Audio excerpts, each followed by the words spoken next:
এই ঝিঙ্কু মামুনি বাইকটা নিয়ে কে এসছে? উমা, এ তো অভিজিৎ ভাই।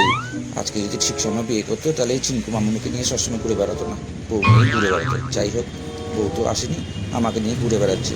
বললো চল একটু ঘুরে আসি। ঠিক আছে, আমিও কোনো কিছু বললাম না, ওর পেছনে উঠে বসে পড়লাম। ওর যেরকম নিয়ে যাচ্ছে, আজ তোমারে হাওয়ালে বাতান সাথিও বলে ওর পেছনে উঠে বসলাম। হঠাৎ করে যেতে যেতেও বললো একটা পার্সেলকে তুলতে হবে। পার্সেল বলতে আমাদের একটা কাঞ্চন মালিকের ছোট ভাই একটা বন্ধু আছে, তাকে পার্সেল হিসাবে তুলে নিলাম। বাইকের মিডিলের মধ্যে ধরলাম, কেননা হাওয়াতে উড়ে যেতে পারে। এইবার উড়িয়ে বাবা কী সব ভাষণ হচ্ছে। এই যে সুন্দরবনের বাঘগুলো ঘুরে বেড়াচ্ছে, উড়ে বাবা এতগুলো বাঘ।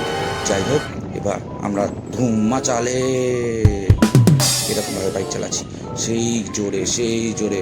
এবার যেতে যেতে যদি কোনো কিছু আমাদের হয়ে যায়, তার জন্য এই এই ওষুধের দোকান আমাদের জন্য সঠিক ওষুধ সাপ্লাই করতে পারবে। যাই হোক, এরকমভাবেই হচ্ছে আমরা পাড়াটুলোতে বেরিয়ে দিয়ে আমরা চলে আসলাম স্টেশনের সামনে। স্টেশনে উড়ি বাবা, এই কতগুলো তোমার অটো ফটো দাঁড়িয়ে রয়েছে।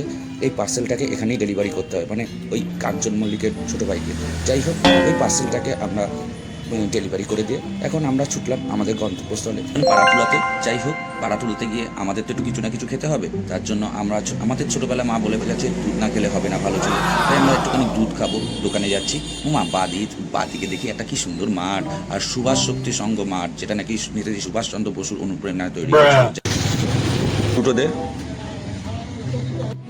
আমাদের পেটে আবার চকলেট হজম হয় না, তাই আমরা চকলেটটাকে একটুখানি চেঞ্জ করে নিলাম। এই চকলেটটা সরিয়ে দে।